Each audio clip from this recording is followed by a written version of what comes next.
Hey, what's up fam, it's Blkhippiee here, and today what we're gonna do is we're gonna clean Skittles, my Brazilian rainbow boba.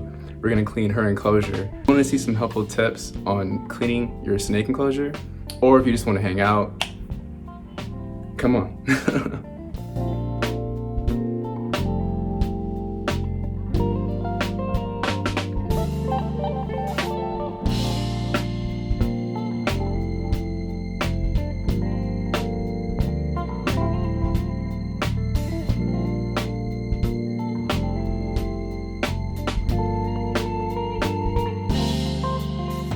If you haven't already, subscribe. Hit that subscription button so you can always get our cool content and get to see awesome snakes grow and get to see the collection grow as well. So make sure you do that if you haven't done that already. So today we're gonna do is we're cleaning Skittles enclosure.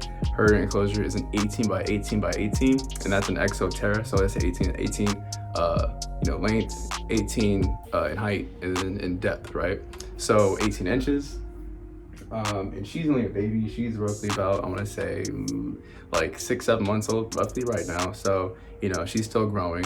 But I did have her out, but it took me about it literally took me 30 minutes to find her because she likes to burrow in her substrate. So it took a very long time to find her. But so I got her, and I didn't want to overstress her by having her in front of the light. So I just went ahead and I just put her in her place, her little, call it her apartment as I clean her little mansion. So what we're gonna do is we're gonna clean it, like I said. I deep clean roughly every 4 to 5 weeks. Sometimes I go 6 weeks. It just depends on just how well the substrate is holding up. So that's how I kind of gauge it. And she also likes to defecate and urinate inside of her substrate sometimes. So I definitely like to deep clean just to make sure I'm getting all that. She doesn't always do it, but sometimes she does. And so I like to just make sure that I'm not leaving, poop inside of her enclosure, because that's kind of gross to me, right? So some people do it. I personally, that's just not my style. I like clean, enclosures and, clean animals, and I like them to be healthy, right? So the first thing I do is I take everything out of the enclosure and I put it in a bucket like so. And what I'll do is I'll put hot water in here, and I usually have it's a solution called chlorhexidine or chlexidine. Yeah, chlexidine. I usually use that, so I'll put a little bit. You only need a little bit of that stuff. You just put it with water, and it does the trick. But what I do now, what I'm doing today, because I don't have any of that, is I'm just going to put. You can use like Dawn soap, and that works really well. So we're gonna go ahead and let this soak, and while I'm cleaning all that out, this will be soaking. So okay, so what I'll do here is we're gonna spray it all down, and I have a solution that I like to use. I kind of told you guys about it earlier, that what's that stuff called, the chlexidine. So you put a little bit of that in a water bottle and use distilled water, because use other water like spring water, you will get a whole bunch of those water deposits all in your enclosure. So to save yourself the extra work. So we're gonna spray it all down, and then obviously we have to take this out first. So I'll personally use something like this to scoop the substrate out. This helps a lot. So a tool like this you could probably find on Amazon, or even I don't know, you probably pick this up at a local pet store. That's what I did. So now we got all the substrate out. Like I said, we're gonna mist it down with that solution that I have. And then I like to use another one too. It's called Wipeout. I'll show it to you in a second. So I'll use that. So I recommend a spray bottle like one of these. You can easily find one of these at like Home Depot. But as I said, spray it all down.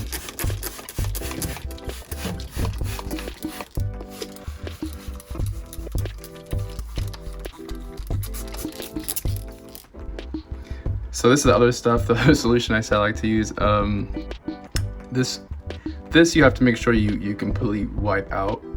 Wipe out. You have to make sure you completely wipe it out of the enclosure. And so you just don't want your animals to come back into the enclosure with this stuff still in liquid form. Just feels common sense, but just gotta make sure. So that disclaimer. The chlorhexidine doesn't have any smell to it, so that's why I like to use this. It just makes me feel a little more comfortable that I know for sure it's getting cleaned out.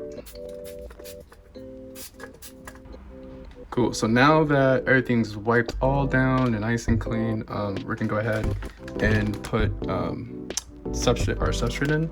And the substrate that I do is a mix actually, so it's a mix of jungle mix, and I also do either cypress mulch or the cocoa husk. It just depends on whichever one I can get, the cocoa husk or cypress mulch. I prefer cypress mulch for my Brazilian rainbow boa with the jungle mix, just because I feel the humidity just holds so much better. But all right, so now we're gonna put it in. All right, cool, so jungle mix is in. And now we're gonna mix in the forest floor. So I literally just do a 50-50 mix, and then I'll put some water in there and I'll mix it all up. So now you can see the cypress mulch is in, and it's literally like that 50-50 mix, right? You can kind of see it. But so now we're just gonna mix it up. You can see like the dirt, soil part.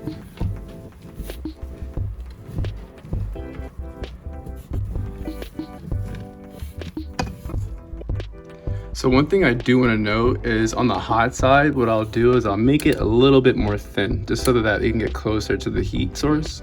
You know, for digesting their food, that's really important. So, you know, just want to make sure, like you can see the probe is right there, just to give you an idea. And I'll just put a little bit, you know, on top, because they can, you know, sometimes move the probe. But long story short, it's just really thin in this area compared to the rest, which is like way thicker. You're looking at what, 3 inches roughly, you know, thick. And so that's just a helpful note. So like I said, we're gonna go ahead and put a little bit of water in here, and then I'll use that to mix it all up. You know, you don't want to put it too much, like you don't want it to be like soupy, you know, obviously. That's how, you know, your animals can get an RI, or your snake can get a respiratory infection. So like I said, that water being in there, I'll dig my hand deep the bottom of the tank and just give it a nice, you know, swirl mix. It does a trick. And then so what I'll do, a cool little thing you can do is that I always like once a week and a half, is do that again. Put a little bit of water in there, a little bit, and then just mix it all up. I'll take my I'll take my hook, you know, and it's like on a day with my Brazilian rainbow boa. If it's a day that I'm handling her, what I'll do is but if I'm handling her, she's out of the enclosure, I'll mix all her substrate up and add a little water just to give it a nice humidity boost. So that's a cool little thing you can do.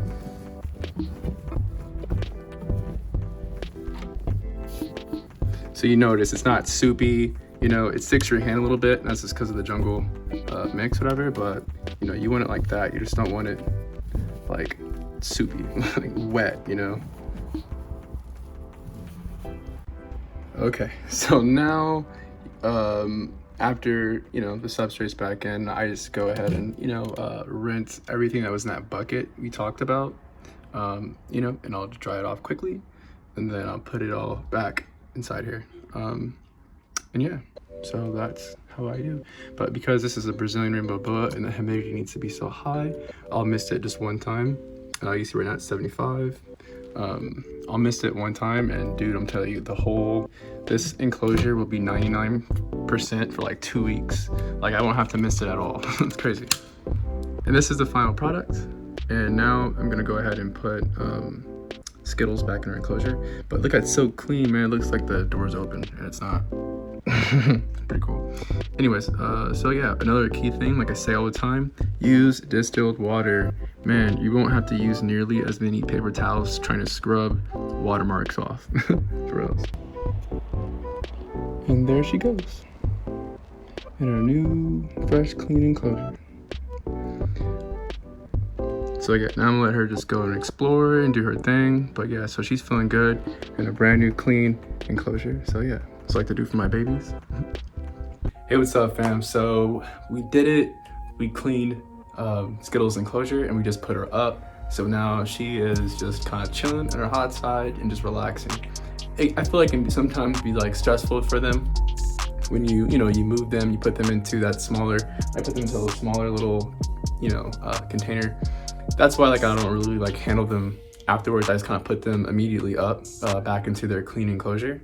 So that's just another thing that I personally do. Yeah, so that does it, fam. Thanks for watching. Until next time, Blkhippiee out. Much love. Peace.